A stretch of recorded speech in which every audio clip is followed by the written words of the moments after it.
इन, on और eight कभी भी दिक्कत नहीं आएगी अगर इस तरीके से समझ लिया। देखिए, इन का मतलब होता है वॉल्यूम या फिर एरिया।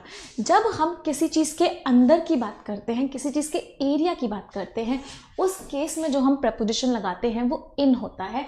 फॉर एग्जाम्पल ये वाला, अगर मैं किसी के सरफेस की बात कर रही हूँ, किसी चीज़ के ऊपर ऊपर चीज़ की बात कर रही हूँ, तो मैं जो प्रपोजिशन लगाती हूँ वो होता है ऑन। और जब मुझे ना ही एरिया से मतलब है, ना ही मुझे उसके सरफेस से मतलब है, मेरे लिए वो चीज़ केवल और केवल एक पॉइंट है, एक बिंदु है, उस केस में जो हम लगाते हैं प्रपोजिशन वो होता है हमारा एट। एक बार पढ़ते हैं, इन का मतलब क्या होता है एरिया, ऑन का मतलब होता है सरफेस और एट का मतलब होता है पॉइंट। चलिए इसी चीज़ को समझते हुए इन क्वेश्चंस को सॉल्व करते हैं। पहला क्वेश्चन जो आपके सामने लिखा हुआ है वो लिखा हुआ है he is sitting dash a chair. जल्दी से बताइए, इन आएगा, ऑन आएगा या फिर एट आएगा। चलिए ध्यान से देखते हैं हम किस चीज़ की बात कर रहे हैं।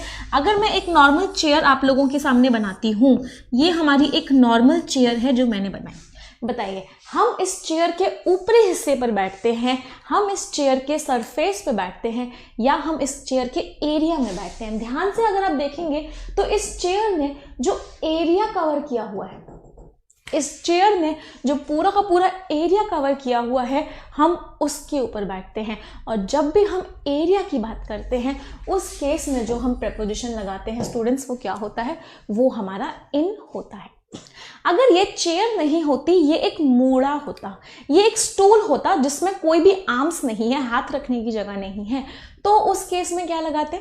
अगर ये चेयर नहीं होती, ये एक नॉर्मल एक मूड़ा होता है, ऐसे एक स्टैंड होता, उस केस में आप यहाँ पे क्या लगाते? उस केस में आप ऑन लगाते।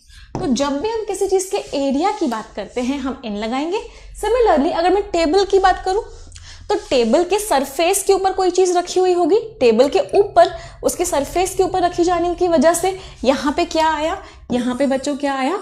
ऑन आया। इतनी चीज समझ में आई।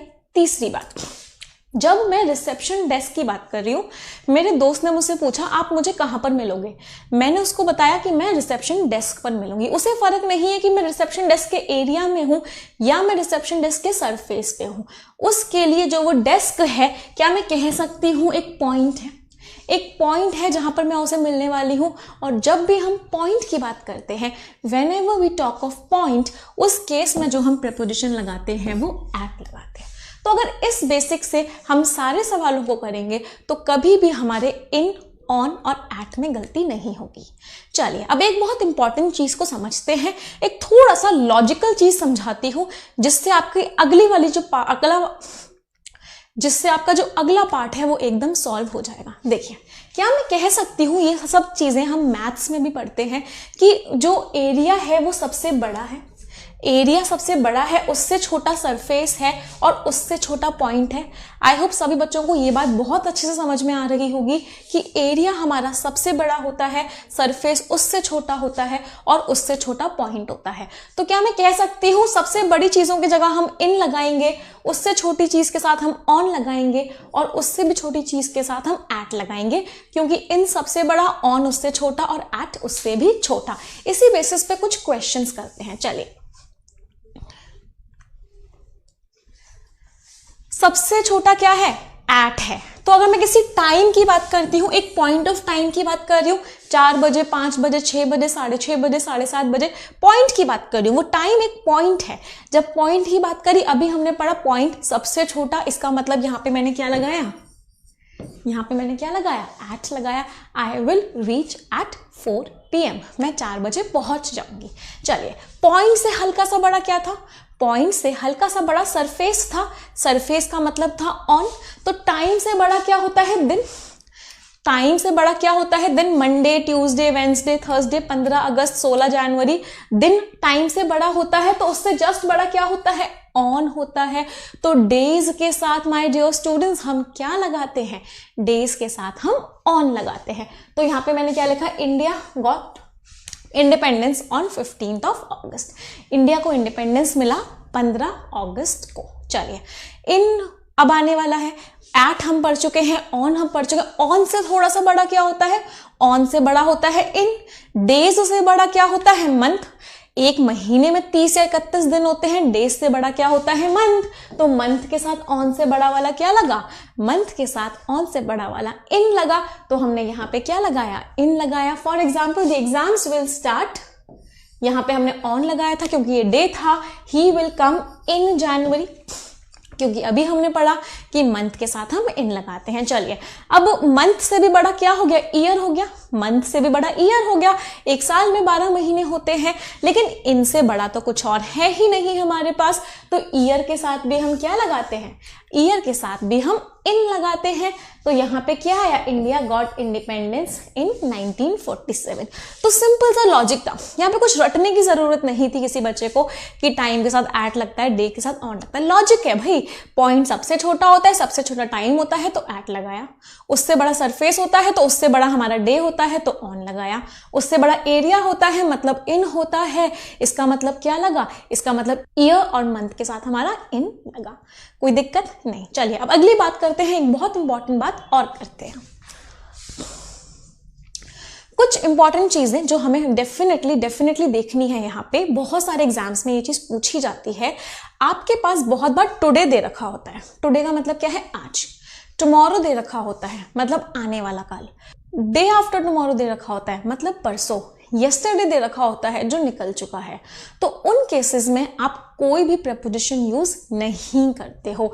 आई विल कम ऑन टुडे नहीं होगा, आई विल कम टुडे, मैं आ जाऊंगी। He will come next Sunday, on next Sunday नहीं होगा। तो today, tomorrow, yesterday, day after tomorrow, next Sunday, coming Sunday, इन सभी के साथ कोई भी प्रपोजिशन यूज नहीं होता। मतलब ना ही इन यूज होगा, ना ही ऑन यूज होगा और ना ही एट यूज होगा। We will use no preposition with them. इनके साथ कोई भी प्रपोजिशन यूज नहीं होगा।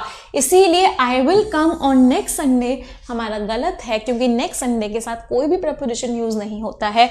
हमें क्या लिखना होता है, आई विल कम नेक्स्ट संडे, मैं अगले संडे आऊंगी। चलिए, इतना समझ गए हैं। अगर इतना समझ गए हैं तो मुझे अगले वाले क्वेश्चन का आंसर आप फट से दे देंगे, डेफिनेटली दे देंगे। अगर मैंने लिखा I live dash Kailash dash Delhi, I live dash, मैंने क्या सेंटेंस लिखा आप लोगों के सामने, I live dash Kailash dash Delhi. आपके पास ऑप्शंस हैं 4। पहला ऑप्शन है इन और एट, दूसरा ऑप्शन है एट और इन, तीसरा ऑप्शन है एट और at, fourth option is in and in. आपके पास ए, बी, सी और डी 4 ऑप्शंस हैं। सभी लोग मुझे बताएंगे कमेंट करके कि इस वाले क्वेश्चन का क्या आंसर होगा। याद रखिएगा, एट छोटी जगहों के लिए यूज होता है, इन बड़ी जगहों के लिए यूज होता है, क्योंकि अभी हमने पढ़ा है एट छोटा होता है, पॉइंट छोटा होता है, इन एरिया बड़ा होता है। तो मैं कह सकती हूँ कैलाश छोटा है, दिल्ली बड़ा है। कैलाश एक एरिया का नाम है दिल्ली के अंदर, कैलाश छोटा है, दिल्ली बड़ा है। छोटा है इसका मतलब क्या है, एट आएगा। दिल्ली है, बड़ा है, इसका मतलब क्या आएगा, इन आएगा। तो डाउट्स ऐसे ही सॉल्व होंगे अगर हम बिल्कुल बेसिक से चीजों को पढ़ेंगे। मुझे रटने की कोई जरूरत नहीं, मैं बस देखूंगी छोटी जगह कौन सी है, बड़ी जगह कौन सी है। छोटी जगह होगी तो एट लगा दूंगी, बड़ी जगह होगी तो